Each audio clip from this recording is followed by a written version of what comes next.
Well, look, I would say, I think that if you look at what's happened with D.C. Republicans, they worked very closely. Look, Donald Trump, he supported Kevin McCarthy very strongly for Speaker. I don't think he would have won the Speaker vote. Donald Trump was instrumental in him earning that Speaker's gavel, and they worked hand in glove, really, throughout his whole presidency. They were on the same team on every major spending bill that came down the pike, and they ended up together adding $7.8 trillion to our national debt. Never in a 4-year period has that much been added than what they did together. And so he said that we're different. We are different because in Florida, we run budget surpluses. We've paid down almost 25% of our state's debt just since I've been governor.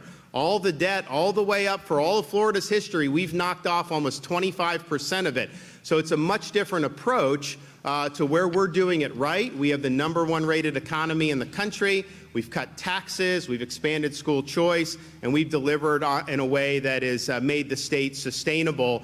I am not somebody who the D.C. establishment wants to see up there. There's no question about that, because they know that a lot of things will be changing if I'm there. And look, I would just also point out that we in Florida have a right to expect that they get some stuff done for us like they said they would when they campaigned, because Florida was instrumental in them even having the majority to begin with.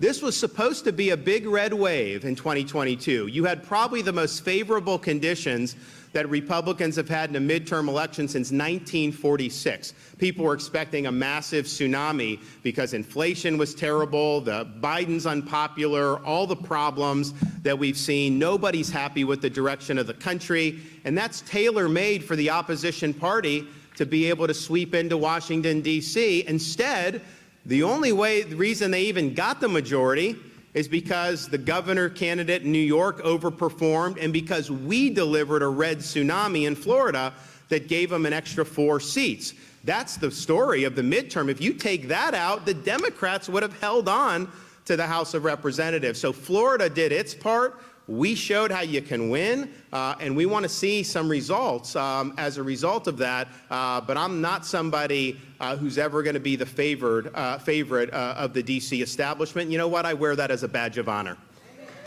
Yes.